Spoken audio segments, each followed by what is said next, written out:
கிறிஸ்துவுக்குள் மிகவும் பிரியமானவரே, நமது ஆண்டவரும் இரட்சகருமாய் இயேசு கிறிஸ்து நாமத்தில் வாழ்த்துக்கிறேன். கர்த்தருடைய கிருபை நம்ம அனைவரோடு தங்கியிருப்பதாக. கர்த்தர் கொடுக்கும் ஆசீர்வாதம் பல வகையிலே நமக்கு கடந்து வருகிறது. குறிப்பாக நாம் பார்க்கும்போது நம்முடைய பிள்ளைகள் வழியாக கர்த்தர் தருகிற ஆசீர்வாதம் கடந்து வருகிறது. சங்கீதம் 147:13 சொல்கிறது, அவர் உன் வாசல்களின் தாழ்பாள்களை பலப்படுத்தி முன்னிடத்தில் உள்ள உன் பிள்ளைகளை ஆசீர்வதிக்கிறார். நம்முடைய வீட்டின் தாழ்பாலை அவர் பலப்படுத்துகிறார்னு சொன்னால் வீட்டிலிருந்து உள்ள ஆசீர்வாதங்களை வெளியே போகாமல் இருக்கத்தக்கதாக ஆண்டவர் ஆசீர்வதிக்கிறார். எனவே வீட்டில் என்று சொல்லும்போது வீட்டில் உள்ள பிள்ளைகள், சந்ததிகள், ஒருவன் ஆசீர்வாதம் என்று சொன்னால் அவனும் அவனுடைய சந்ததியாரும் ஆசீர்வாதம் இருக்கிறார்கள் என்று நாம் சொல்கிறோம். அதுதான் முறை. எனவே ஆசீர்வாதத்தை நாம் சுதந்திரித்துக் கொள்வது மாத்திரமில்லை, நம்முடைய சந்ததியாரும் பிள்ளைகளும் அதை சுதந்திரித்துக் கொள்ள வேண்டும். அப்புறம் நமக்கு கிடைக்கிற ஆசீர்வாதத்தை நமக்கு பின்னாலே சுதந்திரிப்பதற்கு அல்லது நம்மோடு சுதந்திரிப்பதற்கு நம்முடைய பிள்ளைகளை கர்த்தர் ஏற்படுத்தி இருக்கிறார். எனவே இந்த ஆசீர்வாதம் கர்த்தரெடுத்து வருகிற ஆசீர்வாதத்தை அந்த பெற்றோர்கள் பிள்ளைகளுக்கு அனுப்புகிறார்கள். யாக்கோபு யோசேப்பை குறித்து ஆசீர்வதிக்கிற போது ஆதியாகமம் 4:16 சொல்லுகிறார், எல்லா தீமைக்கும் நீங்களாக்கி என்னை மீட்ட தூதனும் ஆனவர் இந்த பிள்ளைகளை ஆசீர்வதிப்பாராக. என் பேரும் என் பிதாக்களாகிய ஆபிரகாம், ஈசாக்கு என்பவர்களின் பேரும் இவர்களுக்கு இடப்பட கடவது. பூமியில் இவர்கள் மிகுதியாய் பெரு கடவர்கள் என்றான். பாருங்க, இந்த மன உறுதியோடும் மன நிறைவோடும் யாக்கோபு தன்னுடைய பிள்ளையை யோசேப்புக்கு மாத்திரமில்லை, அவருடைய சந்தேக பிள்ளைகளுக்கும் அதை கொடுக்குறான், ஆசீர்வாதத்தை சொல்லுகிறான். அவர்களும் சுதந்திரித்துக் கொள்ள வேண்டும். அதான் பெற்றோர் பிள்ளைகளை ஆசீர்வதிக்க வேண்டும். அப்போ அந்த பிள்ளைகளை குறித்து சொல்லுகிற போது அந்த பேர், அவருடைய பேர் ஏன்னா மூதாதையுடைய ஆபிரகாம், ஈசாக்கு, யாக்கோபு என்பவருடைய பேர் இங்கே வரட்டும். அப்போ இந்த நாளில் அந்த நாளில் இன்னாருடைய பிள்ளை, இன்னாருடைய குடும்பம் என்று சொல்வது போல அந்த பேர் அங்கே கடந்து வரத்துக்காக முன்னாலே பேர்கள்லாம் அப்படி தான் இருந்தது. பெற்றோரை பெரியவர்களை நினைத்தான் பேரிட்டு கொண்டு இருந்தார்கள். இன்றைக்கி ஏதோ எந்த பேரெல்லாமோ இருக்குது, வாயில் நுழைய முடியாத அளவு பேரெல்லாம் கடந்து வருகிறது. அருமையான தேவனுடைய பிள்ளைகளை, கர்த்தருடைய பிரமாணம் அதே இல்லை.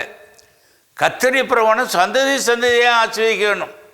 நான் சந்ததியாகவே ஆசீர்வதிப்பேன்னு சொல்லி அவர் ஆசீர்வதிக்க சாபங்கள் எல்லாம் முறிந்து ஒரு ஆசீர்வதிக்கிற போது அது அப்படியே பின்னால் கடந்து வரும்.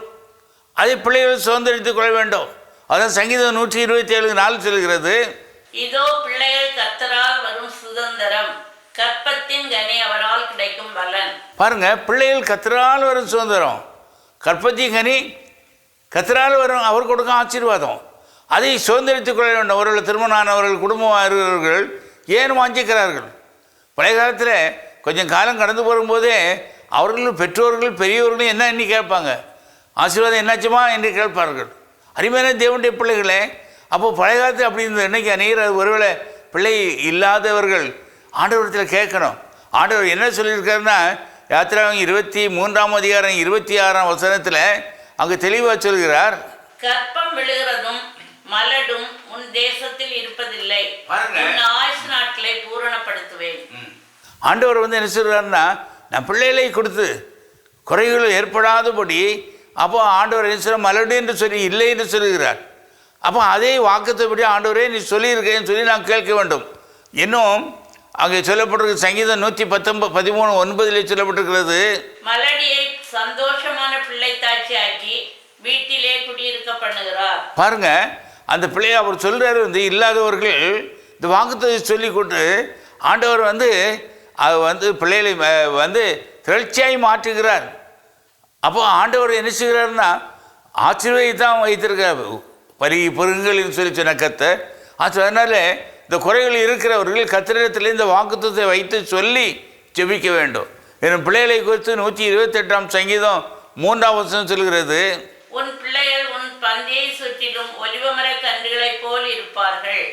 ஒலிவமரம் என்ன நேரே வளர்ந்து போகுமா, அது உறுதியாக இருக்கும். எனவே பிள்ளைகளை குறித்து சொல்லுகிற போது அவர் அந்த ஒலிவமர கன்றுகளைப் போல செழித்து வளருவார்கள், ஓங்கி வளருவார்கள். அப்போ ஆண்டவருடைய காரியங்கள் தேவன் இதைத்தான் தெளிவாக சொல்லுகிறார். எனவே அது ஆசீர்வாதம், ஒரு பெரிய ஆசீர்வாதம். அவர் பிள்ளைகளுடைய காரியத்தை பார்க்கும்போது அவர்கள் ஆசீர்வதிக்கப்பட்டவர்களாக இருக்கும்போது பெற்றோரை நினைக்கிறாங்க.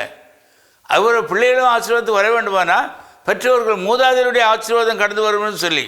ஆனால் எப்படி இதில் சுதந்திரித்துக் கொள்ள வேண்டுமானால் உபாகமம் 5:29 சொல்லப்பட்டிருக்கிறது, அவர்களும் அவர்கள் பிள்ளைகளும் என்றென்றைக்கும் நன்றாயிருக்கும்படி அவர்கள் எந்நாளும் எனக்கு பயந்து என் கற்பனைகளை எல்லாம் கை கொள்வதற்கு ஏற்ற இருதயம் அவர்களுக்கு இருந்தால் நலமாயிருக்கும். பாருங்க, பிள்ளைகளும் அந்த வர வேண்டுமான ஆசீர்வாதம்னா பெற்றோரும் கற்பனைக்கு கீழ்ப்படிந்து வர வேண்டும். அந்த பிள்ளைகளும் அந்த கற்பனையை ஏற்றுக்கொள்வதாக இருதயம் இருக்க வேண்டும். அப்பொழுது எனக்கு அநேகர் வந்து எழுத்து இருக்கிற படிப்பு கூட வரும்போது பெற்றோரை நகைக்கிறவர்களும் இருக்கிறாங்க, உங்களுக்கு ஒன்று தெரியாதுன்னு சொல்லி மட்டம் கட்டுறவர்களும் இருக்கிறாங்க. அப்படி அல்ல, அவருடைய ஞானம் வித்தியாசமானது, பெற்றோருக்கு கற்றுக் கொடுத்த ஞானம் வித்தியாசமானது. எனவே அதில் இருக்க அனுபவத்திலிருந்தும் அவருடைய வாழ்க்கையிலிருந்தும் அவர் மனமாற ஆசீர்வதிக்கிறதை பிள்ளைகளை சுதந்திரித்துக் கொள்ள வேண்டும். அப்படி சுதந்திரிக்கிறது தான் அது வித்தியாசமான ஒரு வாழ்க்கை, அது சந்ததி சந்தையாக கடந்து வரும். ஒரு அநேக இடத்துல பார்க்குறோம், அநேக வாழ்க்கையில் பிள்ளைகளை குறித்து சொல்லும்போது மனமாற ஆசீர்வதித்து பிள்ளைகள் வளர்ச்சிக்கு கொண்டு வர வேண்டும். அப்படி வளரும்போது தான் கர்த்தர் அவர்களை மிகவும் ஆசீர்வதித்து அவரை பலப்படுத்துவார். அவர்கள் வந்து ஒரு மகிழ்ச்சி அந்த குடும்பத்தின் காரியத்தை அங்கே பார்த்து கொள்ள அங்கே கடந்து வர வேண்டும். ஆண்டவர் நமக்கு வழிநடத்துகிறார். அப்போ நாம் என்ன சொன்னால் உபாகமம் 6ஆம் அதிகாரம் 6ஆம் வசனத்தில் என்ன சொல்கிறதுனா பெற்றோருக்கு பாடம் சொல்லப்பட்டிருக்கிறது. உபாகமம் 6ஆம் அதிகாரத்தில் அங்கே சொல்ல முதலாவது பெற்றோர்கள் தேவ கட்டளையை கற்றுக்கொள்ள வேண்டும், பிள்ளைகளுக்கு அதை போதிக்க வேண்டும். உபாகமம் 6ஆம் அதிகாரம் 6:7 சொல்லப்பட்டிருக்கிறது, நீங்கள் பெற்றோர்கள் கை கொண்டு அதை பிள்ளைகளுக்கு போதிக்க வேண்டும். நீ அவைகளை உன் பிள்ளைகளுக்கு கருத்தாய் போதித்து நீ உன் வீட்டில் உட்கார்ந்திருக்கிற போதும் வழியில் நடக்கிற போதும் படுத்து கொள்ளுகிற போதும் எழுந்திருக்கிற போதும் அவைகளை குறித்து பேசி அவைகளை உன் கையின் மேல் அடையாளமாக கட்டிக்கொள்வாயாக. அப்போ என்னன்னாக்கி பெற்றோர் தங்கள் அந்த கடமைகளை கர்த்தருடைய பிரமாணங்களை ஏற்றுக்கொண்டு கீழ்ப்படிந்து பிள்ளைகளுக்கு அதை போதிக்க வேண்டும். அவர் பிள்ளைகள் ஆசீர்வதிப்பு தான் கர்த்தர் ஆசீர்வாதத்தை கொடுக்க. அநேகருடைய வாழ்க்கையில் ஒழித்தை பார்த்துருக்கிறேன். அநேகர் பிள்ளைகளை எச்சரித்தே வளர்த்துவார்கள். அவர் என்ன செய்ய, அப்பா இப்படி இருந்தாங்க, பெற்றோர் இப்படி இருந்தாங்க, பெரியவர் இப்படி இருந்தாங்க, இல்லை இந்த ஊரில் நன்மையாக இருக்கவர் இப்படி இருந்தாங்க, அதுபோல் நீங்கள் இருக்க வேணும்னு சொல்லுவாங்க. ஆகையால் தான் ஏசாயா தீர்க்கதரிசி புத்தகம் 28ஆம் அதிகாரம் 18ஆம் வசனத்தில் சொல்லப்பட்டிருக்கிறது, அவர் அடையாளமாக அடையாளமாகவும் இருப்பார்கள்னு சொல்லி அங்கே சொல்லப்பட்டிருக்கிறது. அருமையான தேவனுடைய பிள்ளைகளை வளர்க்கிற போது அப்பேற்பட்ட கிருபையோடு வளர வேண்டும். பிள்ளைகளும் பெற்றோரும் ஒரு இஸ்ரவேலில் அடையாளமும் அற்புதமாக இருக்க வேண்டும் சொல்லி தேவனுடைய வசனம் சொல்கிறது. அதுதான் ஆசீர்வாதம்.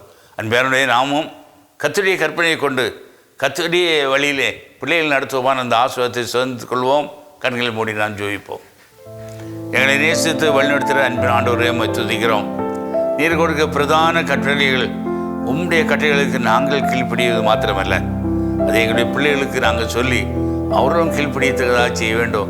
அப்பொழுது சந்ததியை ஆசீர்வதிக்கப்படும் என்று சொல்லி நீ சொல்லியிருக்க நினைத்து உமக்கு நன்றி செலுத்துகிறேன்ப்பா. இது இந்த நாளில் பெற்றோர்கள் அறிந்து கொள்ளத்தக்கதாக ஆண்டவரே ஒவ்வொருவருக்கும் போதியும் கிருபை பெருகட்டும். ஆண்டவர் ஆசீர்வதி. அன்பின் தேவனே, உங்களுடைய கட்டளையை நாங்கள் கை கொண்டு நாங்கள் ஆசீர்வாதத்தை சுதந்திரித்துக் கொள்ளும்போது அது எங்களுடைய சந்ததியை அது கடந்து வருமே நினைத்து உம்மை துதிக்கிறோம், சோத்தரிக்கிறோம். அப்பேற்பட்ட கிருபைகளை ஒவ்வொருவரும் பெற்றுக்கொள்ளத்ததாக பிள்ளைகள் அப்படியே ஆசீர்வதிக்கப்படத்ததாக நீர் உதவி செய்யும். கிருபை பெருகட்டும். இயேசு கிறிஸ்து மூலம் கேட்கிறோம் பிதாவே, ஆமென், ஆமென். பிரியமானே, கர்த்தருடைய கிருபை நம்ம மேலும் நம்முடைய பிள்ளைகள் மேலும் இருப்பதாக. ஆமென். ஜெப தேவைகளுக்கும் தொடர்புக்கும் சகோதரர் ஒய்பி தேவதாஸ், யெகோவா ஷாலோம், பெரிய விளை, கொட்டாரம் போஸ்ட் 629703. தொலைபேசி எண் 9442829368. பிரியமானவர்களே, ஒவ்வொரு மாதமும் முதல் வெள்ளி இரவு நாகர்கோவில் பிலிப்ஸ்புரம் சிஎஸ்ஐ ஆலயத்தில் நடைபெறும் முழுதிரவு ஜெபத்திலும் மாதத்தின் கடைசி சனி காலை 10 மணி முதல் பெரியவிளை யெகோவா ஷாலோம் இல்லத்தில் நடைபெறும் உபவாச ஜெபத்திலும் பங்கு பெற்று ஆசீர்வாதம் பெற உடன் அழைக்கிறோம்.